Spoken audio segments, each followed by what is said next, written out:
was just pure cute. It's The Wind in the Willows by Kenneth Grahame. I'm guessing that's how you say that name. So, what is this about? It is about a mole. It begins as a tale of a mole who gets tired of being in his house one day. And so he says, I gotta go somewhere. And he goes to the river, and there he meets a rat. And so this rat is, I think when he first meets him, it's very episodic, this book, so it's kind of hard to remember what happened when. So I believe at this point the rat was rowing down the river, little thing, and so the mole was like, "Wow, it's a boat!"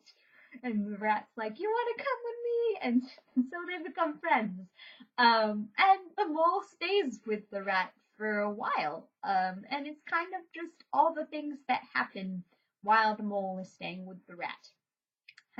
There is a badger character who is very mysterious and doesn't come out of his house unless, he feels like it. Seems like he's kind of like I don't know, a sensei character in a way, because he's known as being like very wise and a little like, he seems like the old kind of wise person who's like scatterbrained but also very smart, one of those. And then the really interesting part, and the part that most people know from this book, is the Mr. Toad right here. If you'll remember, they have a ride at Disney all about Mr. Toad and his obsession with cars.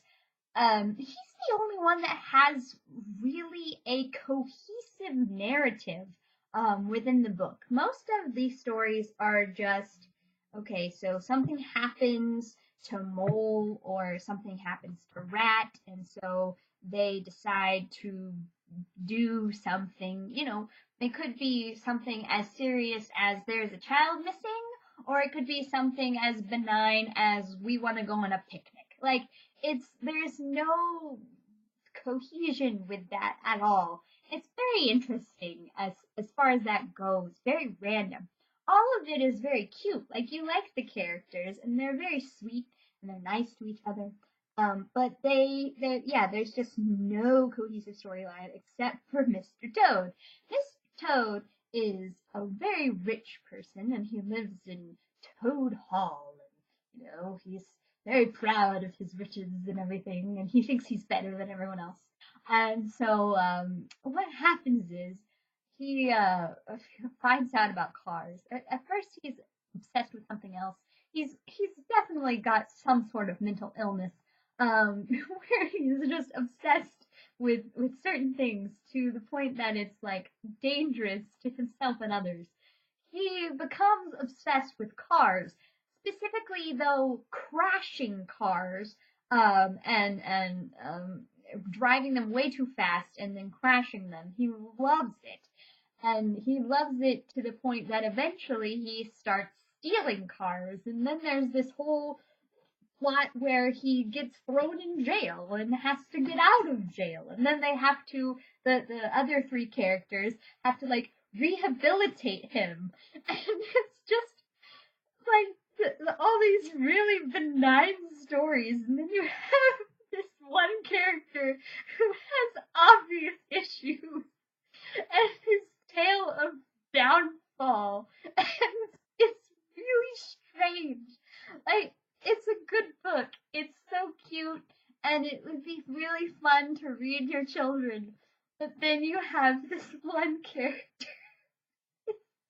I don't know. I don't understand. Maybe was this a cry for help from Kenneth Grahame? I don't know what it was. But yeah. So that's what the book is about. It's, like I said, it's very cute. It's very fun to read. And, you don't have to put too much effort into it. It's really strange. That's all I'm gonna say. It reminds me of Alice in Wonderland in a way, because it's just so random. And really, yeah. It's good. It's a good book. I would definitely recommend it.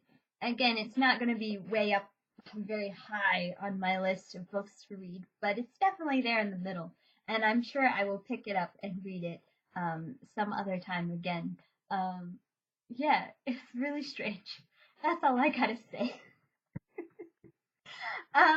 So next book, last book of my favorite book project. What is The Witch of Blackbird Pond? I was trying to decide if it was ever on The Witch of Blackbird Pond. So I'll be back with that soon, and I'll see you later, guys.